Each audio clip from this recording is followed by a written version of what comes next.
কলকাতার টালিগঞ্জে অবস্থিত করুণাময়ী কালী মন্দিরটি প্রায় ১৭৬০ সালে প্রতিষ্ঠিত ২৫০ বছরের পুরানো তীর্থস্থান। এর উৎপত্তি সাবর্ণ রায়চৌধুরী পরিবারের একটি মর্মান্তিক পারিবারিক ইতিহাস ও দেবদর্শনের সঙ্গে জড়িত। শ্রী নন্দদুলাল রায়চৌধুরী তার ৭ বছরের কন্যা করুণাময়ীকে হারিয়েছিলেন।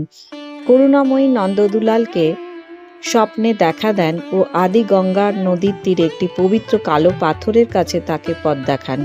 সেই পাথর থেকে এই মূর্তি খোদাই হয় এবং ১৭৬০ সালে মন্দিরে প্রতিষ্ঠিত হয়।